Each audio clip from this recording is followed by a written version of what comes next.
అందరికీ నమస్కారం. జై శ్రీకృష్ణ ఛానల్కు స్వాగతం. ఈరోజు పుష్య శనివారం. పరమ పవిత్రమైనటువంటి ఈ కథను భక్తి శ్రద్ధలతో వినండి. ఒక సందర్భంలో బలరాముడు, శ్రీకృష్ణుడు, సాత్యకి ఏదో ఒక పనిపడి నగరం నుండి బయటకని బయలుదేరి వెళతారు. వారి వెంట కొందరు సేవకులు, సైనికులు కూడా వెళతారు. అలా వారు ముగ్గురు అధిరోహించినటువంటి గుర్రాలు వాయువేగంతో వెళ్తూ ఉండేటటువంటి గొప్ప గుర్రాలన్నమాట. అయితే ఆ కారణంగా కాసేపటికల్లా వారు తమ యొక్క పరివారాన్ని వీడి చాలా దూరం వచ్చేసి ఒక అరణ్యంలోకి ప్రవేశిస్తారు. వీరు ఎక్కడ ఉన్నారో తెలియనంత మేరకు ఆ పరివారం వెనుక పడిపోతుందన్నమాట. అంత దూరంలో వెళ్ళిపోతారు. అంతలో సూర్యాస్తమయం కావస్తుండడంతో ఆ అరణ్యంలో మెల్లగా చీకట్లు కమ్ముకుంటాయి. దాంతో బలరామాదులకు ఆ అరణ్యం దాటిపోవడానికి దారి తెన్ను కానరాలేదు. తిరిగి వెనుకకు పోయి తమ యొక్క పరివారాన్ని కలుసుకునేందుకు కూడా వీలు లేనటువంటి స్థితి వారికి ఏర్పడింది. ఆ ముగ్గురు కూడా చెట్లు దట్టంగా వ్యాపించి ఉన్నటువంటి ఒక ప్రాంతానికి చేరుకుంటారు. చీకట్లో ఇంకా ముందుకు పోవడం శ్రేయస్కరం కాదు అని చెప్పి నిశ్చయించుకుంటారు. మిగిలినటువంటి ఆ రాత్రంతా కూడా అక్కడే గడపాలి అని చెప్పి తీర్మానిస్తారు. ఇక అంతే, గుర్రాలను అక్కడ ఉన్నటువంటి ఒక చెట్టుకు కట్టేస్తారు. వాళ్ళు అలా చేస్తూ ఉండగానే రాత్రి మొదటి యామంలో సగం కాలం గడిచిపోతుంది. తెల్లవారుజామున రాత్రి చివరి జాము కాలాన లేచి ఎలాగైనా సరే బయలుదేరి వెళ్ళాలి అని అనుకుంటారు. కాబట్టి మధ్యన ఉన్నటువంటి ఆ 3 జాములను ఎలా గడపాలి అనేది ఇప్పుడు వారికి ఉన్నటువంటి సమస్య. అయితే వారు ఇలా మాట్లాడుకుంటారు. ముగ్గురిలో ఒకరు ఒక జాములో మేల్కొని ఉండాలి, మిగతా ఇద్దరు ఆ సమయంలో నిద్రించాలి అని చెప్పి వారు నిర్ణయించుకుంటారు. వారి యొక్క నిర్ణయం మేరకు మొదటి పహారా చేసేటటువంటి పని సాత్యకి వంతుకు వస్తుంది. దాంతో బలరాముడు, కృష్ణుడు నిద్ర కోసమై ఉపక్రమిస్తారు. అదే సమయంలో ఆ చోట ఒక భయంకరమైనటువంటి ఒక పెద్ద పిశాచం ప్రత్యక్షమవుతుంది. ఆ పిశాచం గద్దిస్తూ సాత్యకితో, ఓయ్, వీరిద్దరినీ తినేందుకు నాకు నీవు అనుమతి కనుక ఇస్తే నిన్ను ఏమీ చేయకుండా నిరాక్షేపణీయంగా వదిలివేస్తాను అని అంటుంది. సాత్యకి కించిత్తు కూడా భయపడలేదు. కానీ అతను పిశాచం కన్నా కూడా బిగ్గరగా గద్దిస్తూ, ఓరి పిశాచమా, నీకు ప్రాణాల మీద కనుక ఆశే ఉంటే తక్షణమే ఇక్కడి నుండి పారిపో. ఇక నోరు కనుక తెరిచావు అంటే నిన్ను లాగిపెట్టు కొడతాను, జాగ్రత్త అని అంటాడు ఎంతో కోపోద్రేకంతో. అలా సాత్యకి ఆ విధంగా చెప్పగానే పిశాచానికి పట్టరానంత కోపం వస్తుంది. దాని కళ్ళు ఎర్రబడతాయి. నేను చెప్పిందే వినవా, అయితే నీవు ఇక్కడికి రా అని గద్దిస్తూ సాత్యకిపై దూకుతుంది ఆ పిశాచం. సాత్యకి ఆ మాటలకు ఎంతో ఆగ్రహోదగ్ధుడవుతాడు. సాత్యకి కోపం కట్టలు తెచ్చుకొని అధికరించేటటువంటి కొద్దీ పిశాచం యొక్క ఆకృతి, బలము అధికరిస్తూ రాసాగాయి. పలుమార్లు అది సాత్యకిని కింద పడేసి దొర్లిస్తుంది. సాత్యకి శరీరం మీద గాయాలు ఏర్పడి చర్మం చీలిపోయి రక్తం కూడా స్రవిస్తూ ఉంటుంది. మోకాళ్ళు, ముఖము వాచిపోతాయి. సాత్యకి పిశాచం ఇలా కొట్టుకోవడంలో సమయం ఒక జాము గడిచిపోతుంది. ఇక వెంటనే ఆ పిశాచం చటుక్కున అక్కడి నుండి మాయమైపోతుంది. ఇక సాత్యకి అన్నగారైనటువంటి బలరాముని లేపి తను నిద్రకు ఉపక్రమిస్తాడు. సాత్యకి నిద్రపోగానే మరలా అదే పిశాచం ఈసారి బలరాముడితో కొట్లాటకు వస్తుంది. అది సాత్యకితో మాట్లాడిన విధంగానే ఆయనతో కూడా అదే విధంగా మాట్లాడుతుంది. దాంతో బలరాముడికి విపరీతమైనటువంటి కోపం వస్తుంది. ఇక దానితో ఆ పిశాచంపై పోరుకు దిగుతాడు. మునిపటి వల్లనే ఆ పిశాచం ఆకృతి, బలము రెండూ కూడా అంచెలంచెలుగా అధికరిస్తూ ఉన్నాయి. బలరాముణ్ణి అది బాగా బాధించసాగింది. ఇక ఇద్దరూ కూడా మల్ల యుద్ధం చేస్తూ ఉండగా ఆ తరువాత జాము గడిచిపోతుంది. ఇక మరలా ఆ పిశాచం యథాప్రకారంగా మాయమైపోవడంతో బలరాముడు కృష్ణుని నిద్రలేపి తను పడుకుంటాడు. ఇక బలరాముడు నిద్రపోగానే పిశాచం మరలా వస్తుంది. అది కృష్ణుడితో, నీవు ఈ ఇద్దరిని నాకు విడిచిపెట్టి నీవు పారిపో అని అంటుంది గద్దిస్తూ. కానీ కృష్ణుడు మాత్రం శాంతంగా, రారా రా, నువ్వు రావడం మంచిదైంది. నీతో మల్ల యుద్ధం చేస్తూ ఉంటే తక్కినటువంటి జాము సమయం చక్కగా గడిచిపోతుంది, నిద్ర కూడా రాదు, బద్ధకము ఉండదు అని అంటాడు. ఈసారి ఆ పిశాచం కృష్ణుడి మీద దూకుతుంది. కానీ ఈసారి దానికి పతనమే కాచుకొని ఉంటుంది. ఆ యొక్క పర్యావసన కారణంగా అది పట్టరానంత కోపంతో ద్వంద్వయుద్ధం చేస్తూ ఉంటే కృష్ణుడు మాత్రం నవ్వుతూ, ఆహా, నువ్వు ఎంత గొప్ప వీరుడివి, నీలో ఎంత శక్తి ఉందబ్బా అని చెప్పగా ఆ పిశాచం ఆకృతి మరీ మరీ చిన్నది కాసాగింది. దాని బలము కూడా బాగా సన్నగిల్లడం ప్రారంభించింది. ఆ యొక్క రీతిలో దాని ఆకృతి తగ్గుతూ వచ్చి చివరికి ఆ పిశాచం ఒక చిన్న పురుగంత పరిమాణానికి కుంచుకుపోతుంది. అప్పుడు కృష్ణుడు వెంటనే దాన్ని పట్టి తన యొక్క వస్త్రం చెంగున ముడి వేసుకుంటాడు. తెల్లవారగానే ముగ్గురు లేస్తారు. సాత్యకి వాచి ఉన్నటువంటి ముఖాన్ని మోకాలను చూసినటువంటి కృష్ణుడు ఆశ్చర్యపోతూ, సాత్యకి నీకేం జరిగింది అని అడుగుతాడు. అందుకు సాత్యకి తాను పిశాచంతో పోరాడినటువంటి వైనాన్ని పూసగుచ్చినట్లుగా వివరించి చెబుతాడు. అది విన్నటువంటి బలరాముడు కూడా తాను కూడా అదే పిశాచంతో పడినటువంటి దురావస్థ గురించి వివరిస్తాడు.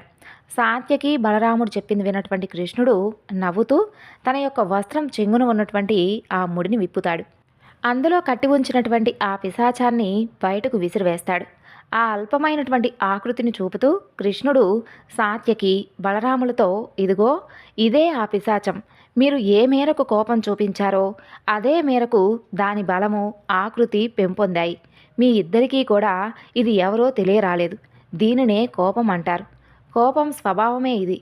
కోపం వహించకుండా ఉంటే దీని బలము కూడా తగ్గిపోతుంది. అది ఉన్న చోటు తెలియరాదు. కాబట్టి మనం ఎప్పుడూ కూడా కోపాన్ని నిగ్రహించుకుంటే కనుక ప్రత్యర్థి యొక్క కోపము మటుమాయమైపోతుంది అని చెబుతాడు కృష్ణుడు. సాత్యకి బలరాములు తమ యొక్క అజ్ఞానాన్ని తలుచుకొని కోపం కారణంగా రాత్రి జామున వారు తిన్నటువంటి దెబ్బల బాధను మర్చిపోయేందుకు ప్రయత్నిస్తారు. ఇప్పుడు మరొక చక్కని కథ గురించి తెలుసుకుందాం. చాలా కాలం క్రితం సృంజయుడు అనేటటువంటి ఒక రాజు ఉండేవాడు. అతనికి ఒక కుమార్తె ఒక్కటే సంతానం అన్నమాట. అయితే ఆ రాజుకు తనకు వారసుడుగా ఒక కుమారుడు లేకపోయాడనేటటువంటి బాధతో ఎంతగానో పరితపిస్తూ ఉండేవాడు. అలా ఆ కొరత మనసులోనే గూడు కట్టుకుని ఉండేది. కాబట్టి తన కొరతను తీర్చుకునేటటువంటి ఉద్దేశంతో సదాచార సంపన్నులైనటువంటి విప్రులను రావించి వారికి ఉపచర్యలు చేసి తన మనసులో ఉన్నటువంటి మాటను వారికి తెలియజేశాడు. రాజు చేసినటువంటి ఆ యొక్క ఉపచర్యలకు ఆ విప్రపుంగవులు పరమానంద భరితులయ్యారు. వారు ఆ రాజుకు ఉన్నటువంటి కొరత తీర్చమని చెప్పి దేవర్షి అయినటువంటి నారదుణ్ణి హృదయపూర్వకంగా ప్రార్థిస్తారు. ఆ సమయంలో నారద మహర్షి అతిథిగా అక్కడే ఉంటాడు. ఇక రాజు కోసమై చిత్తశుద్ధితో వేడుకున్నటువంటి ఆ విప్రపుంగవుల మొర నారద మహర్షి మనసును కదిలించి వేస్తుంది. దాంతో ఆ దేవర్షి రాజుకు ఉన్నటువంటి కొరతను తీర్చాలి అని చెప్పి సంకల్పించుకుంటాడు. ఇక నారదుడు వెంటనే రాజును తన యొక్క సమక్షంలోకి రావించి, రాజా, నీకు ఎటువంటి కుమారుడు జన్మించాలి అని చెప్పి నీవు అభిలాషపడుతున్నావు అని అడుగుతాడు. అయితే రాజు చేసినటువంటి తప్పు ఏమిటి అంటే, ఏదో సామాన్యమైనటువంటి ఒక చక్కని వరాన్ని కోరి ఉండకూడదా? కానీ రాజు మాత్రం అలా చేయలేదు. విధి ఎవ్వరినీ కూడా విడిచిపెట్టింది లేదు అంటే ఇలాగే ఉంటుంది. రాజు మనసులో దురాశ ప్రవేశిస్తుంది. దురాశతో నిండినటువంటి మనస్సుతో ఆ రాజు నారదునికి నమస్కరించి, మహర్షి, నాకు మీరు పుత్ర సంతాన వరం ప్రసాదించగోరితే నేను కోరుకునేటటువంటి కుమారుడు జన్మించాలి అని చెప్పి అనుగ్రహించండి. అంటే నాకు జన్మించేటటువంటి కుమారుడు అమితమైనటువంటి అందగాడుగాను ఆరోగ్యవంతుడుగాను ఉండాలి. దానితో పాటు అతను విసర్జించేటటువంటి మలము, మూత్రము, ఉమ్మి, శ్లేష్మము ఇలాంటివన్నీ కూడా బంగారుమైనవే ఉండాలి అని వేడుకుంటాడు. కించిత్తు సేపు యోచించినటువంటి నారద మహర్షి యావత్తు గణనలోకి తీసుకొని, రాజా, నీ కోరిక మేరకే జరుగుతుంది అంటూ వరప్రదానం చేసి త్రిలోక సంచారానికి బయలుదేరి వెళ్ళిపోతాడు. నారద మహర్షి యొక్క వరప్రభావంతో ఆ రాజుకు సముచిత కాలంలోనే ఒక కుమారుడు జన్మిస్తాడు. రాజు ఆనందం మితిమీరిపోతుంది. తన కుమారుణ్ణి చూసి ఎంతో ఆనందిస్తూ ఉండేవాడు. రాకుమారుడు ఏడిస్తే స్రవించేటటువంటి ఆ కన్నీరు బంగారు మణులుగా వర్షించేది. తక్కినటువంటి ఎలాంటి అశుద్ధమైనా కానీ విసర్జించినప్పుడు బంగారమే అయ్యేది. దాంతో ఆ రాజు యొక్క ఆదాయం గణనీయంగా పెరుగుతూ ఉండేది. రాకుమారుడు ఉమ్మివేయడం, శ్లేష్మం చేదడం, మల విసర్జన మొదలైనటువంటి వాటితో ఆ రాజు యొక్క ఖజానా బంగారు కాసులతో నిండిపోతూ ఉండేది. అదంతా చూస్తూ రాజు యొక్క వర్ణనాతీతమైనటువంటి ఆనందం రోజురోజుకు పెరుగుతూ ఉండేది. తన భవంతిని ఆ రాజు బంగారంతో నింపివేశాడు. ఆ తరువాత అంతఃపురంలో ఉన్నటువంటి గోడలు, తలుపులు, పాత సామాగ్రి యావత్తును కూడా బంగారుమయంగా చేసేశాడు. అంతెందుకు, అసలు ఆ అంతఃపురమే బంగారుమయమైపోయిందనుకోండి. ఇక గచ్చు, స్తంభాలు, పైకప్పు అవన్నీ కూడా దేనిని చూసినా కూడా సమస్తము కూడా బంగారంతో దగదగా ప్రకాశింపసాగింది. బంగారాన్ని అందించేటటువంటి ఆ రాజకుమారుని గురించినటువంటి వార్త రాజ్యం అంతటా కూడా వ్యాప్తించింది. సుదూరం నుండి కూడా ఎందరో జనులు ఆ రాజకుమారుని చూసేటటువంటి నిమిత్తం ఎందరో రావడం ప్రారంభించారు. దోపిడీ దొంగలకు కూడా ఆ రాకుమారుని గురించినటువంటి ఈ విచిత్రమైనటువంటి వార్త తెలియవచ్చింది. వెంటనే వారు ఒక బృందంగా జతకట్టారు. ఆ బృందంలో ఆరితేరినటువంటి వీరులైనటువంటి వారిని ఒక జట్టుగా రూపొందించి వారితో రాకుమారుని అపహరించుకుపోవాలనేటటువంటి పథకాన్ని వేస్తారు. పథకం ప్రకారంగా ఒకరోజు రాత్రి దోపిడీ దొంగలు రహస్యంగా అంతఃపురంలో చొరబడతారు. అందరూ గాఢ నిద్రలోకి జారుకున్నప్పుడు గుట్టుచప్పుడు కాకుండా ఆ రాకుమారుని అపహరించి తమ యొక్క స్థావరానికి తీసుకుని వెళతారు. రాకుమారుని అపహరించుకొని వచ్చాక దోపిడీ దొంగల బృందం నాయకుల మధ్య పలు సమస్యల గురించి అభిప్రాయ భేదాలు తలెత్తుతాయి. ఏ పద్ధతి ప్రకారం ఆ రాకుమారుని యొక్క విసర్జకాలు పంచుకోవాలో అనేది వారికి ఉన్నటువంటి సమస్య. అంతేకాదు, అక్కడ ఆ కుమారుడు కనిపించక రాజు 4 వైపులకు సమర్థులైనటువంటి వీరులను అనేకులను పంపించాడు అనేది సమాచారం. దొంగలకు కూడా ఆ సమాచారం అందుతుంది. రాకుమారుణ్ణి చాలా రోజులు దాచి ఉండడం సాధ్యం కాని పనిగా వారికి కూడా అనిపిస్తుంది. కాబట్టి దొంగల నాయకులు చర్చించుకొని ఒక నిర్ణయానికి వస్తారు.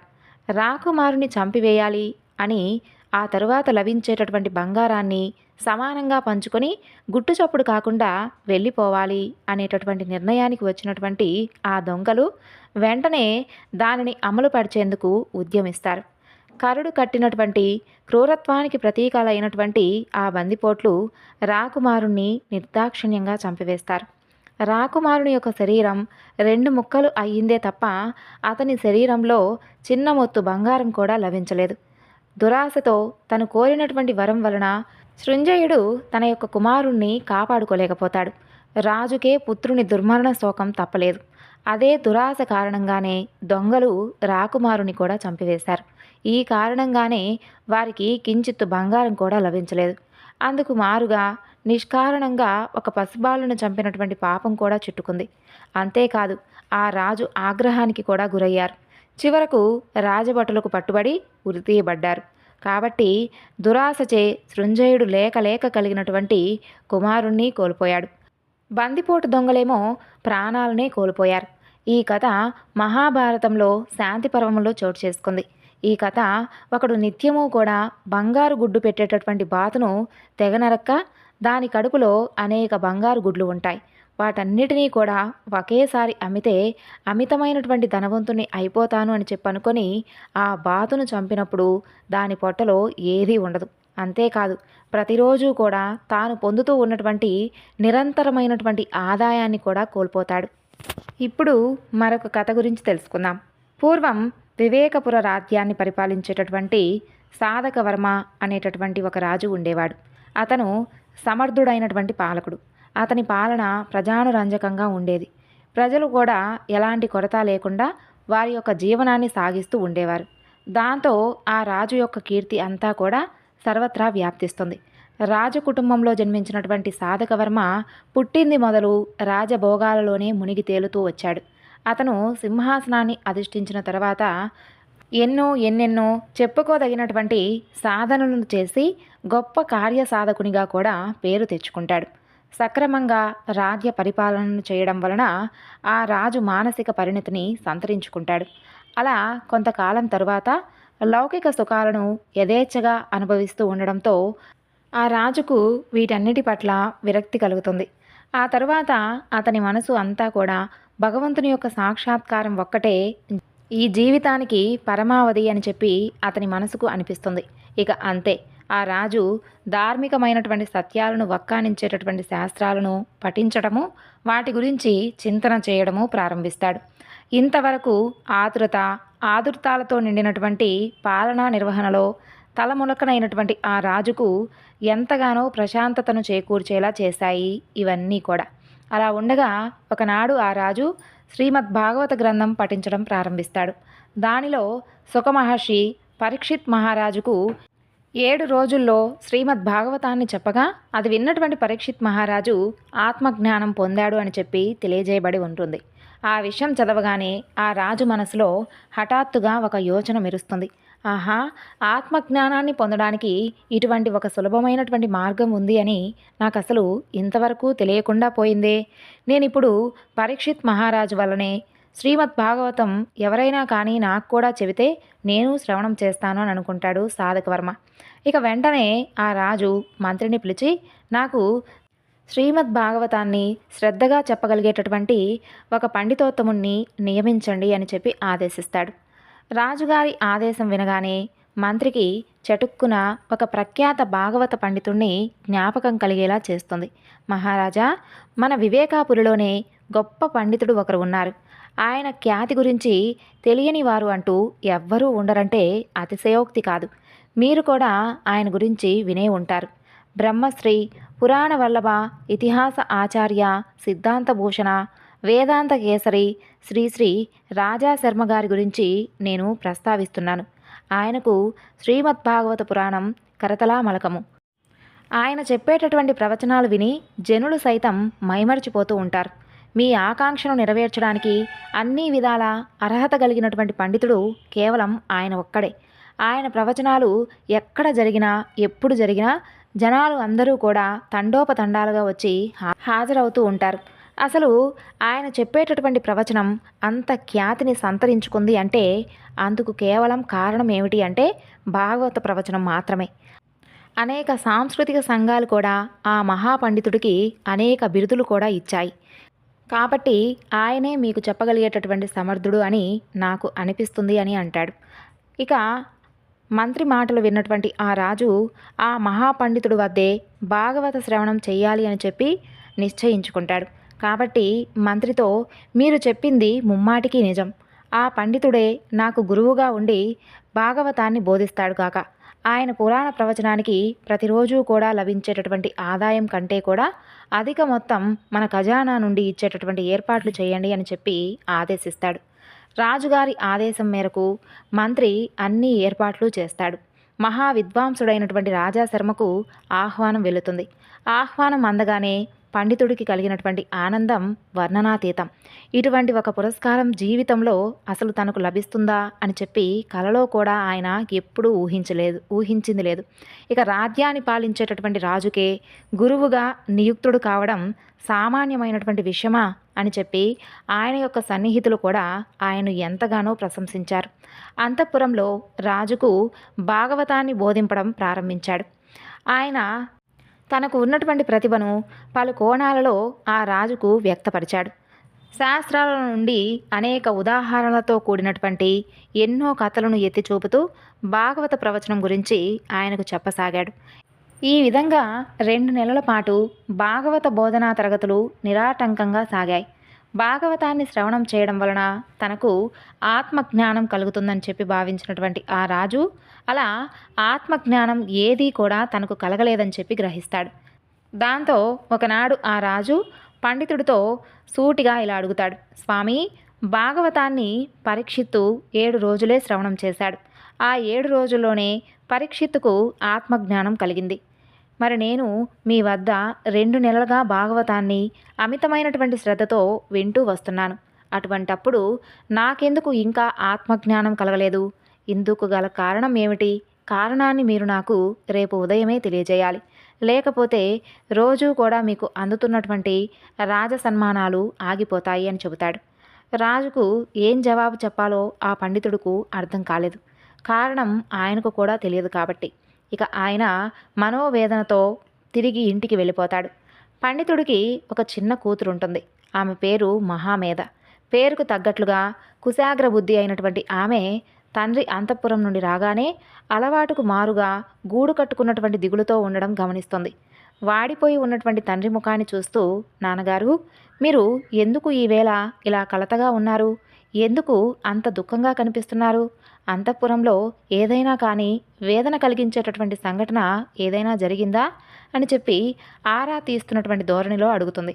అప్పుడు ఇలా చెబుతాడు ఆ పండితుడు, అమ్మాయి, పెద్దవాళ్ళ దిగుళ్ళు నీకెందుకు చెప్పు? నా దిగులుతో నీకెందుకు పని? నా దిగులు నాతోనే పోని. నీకు తెలిసినంత మాత్రాన నీకు ఏం లాభం వస్తుంది చెప్పు? వెళ్ళి నీ పనులను నువ్వు చూసుకో తల్లి అని ఆ పండితుడు ముక్తసరిగా తన కుమార్తెతో చెబుతాడు.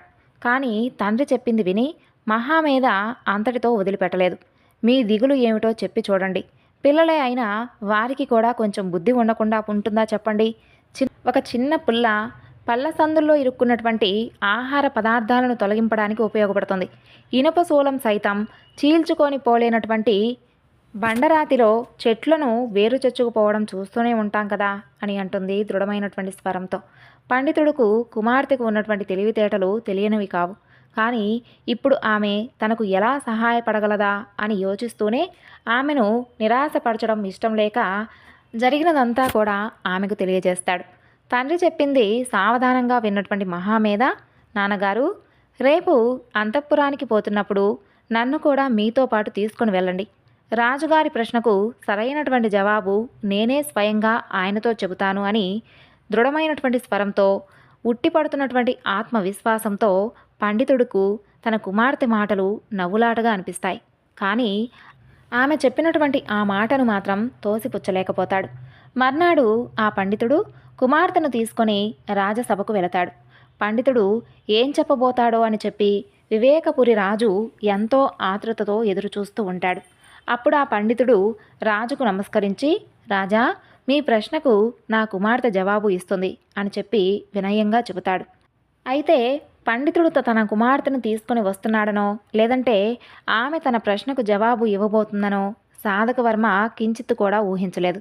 కాబట్టి ఆయన విస్తుపోయి, అమ్మాయి, నీవు ఏం జవాబు ఇవ్వగలవు అని చెప్పి ప్రశ్నిస్తాడు. మహారాజా, మీ ప్రశ్నకు నేను జవాబు ఇస్తాను. కానీ అందుకు ముందు నేను చెప్పినట్లుగా కాసేపు మీరు నడుచుకోవాలి అని చెప్పి సవినయంగా వేడుకుంటుంది. అందుకు రాజు కూడా సమ్మతిస్తాడు. రాజాదిరాజా, ఇదిగో ఇక్కడ 2 స్తంభాలు ఉన్నాయి కదా, ఒక స్తంభానికి నన్ను అటూ ఇటూ కదలకుండా కట్టివేయమని చెప్పి మీ సేవకులకు ఆజ్ఞాపించండి. అలాగే మరొక స్తంభానికి మిమ్మల్ని కట్టివేయమని చెప్పి సెలవివ్వండి అని అంటుంది. ఇక ఏ మాత్రము కూడా జంకు లేకుండా సమాధానం ఇచ్చినటువంటి ఆ అమ్మాయి చెప్పినటువంటి ఆ మాటను రాజుగారు విని ఆ అమ్మాయి చెప్పినట్లుగా ఆమెను సేవకులు స్తంభాలకు కట్టివేస్తారు. ఆ తరువాత మహామేధ ఆ గదిలో ఉన్న వారందరినీ కూడా బయటకు వెళ్ళిపోమని చెబుతుంది. గదిలో ఉన్న వారందరూ కూడా బయటకు వెళ్ళిపోతారు. రాజు, మహామేధ మాత్రమే ఆ స్తంభాలకు కట్టివేయబడినటువంటి స్థితిలో అక్కడే ఉంటారు. రాజా, నేను ఇలా స్తంభానికి కట్టివేయబడి ఉన్నాను కదా, దయచేసి మీరు నా కట్లను విప్పదీయండి అని చెప్పి వేడుకోలుగా ధ్వనించేటటువంటి స్వరంలో ఆ రాజును మహామేధ వేడుకుంటుంది. ఆ చిన్నపిల్ల అలా వేడుకోగానే రాజుగారు, అమ్మాయి, నీకేమైనా మతిపోయిందా? మూర్ఖంగా ఎందుకిలా మాట్లాడుతున్నావు? నేనే ఇక్కడ స్తంభానికి కట్టివేయబడినటువంటి స్థితిలో ఉన్నాను కదా, నువ్వు కూడా చూస్తూనే ఉన్నావు.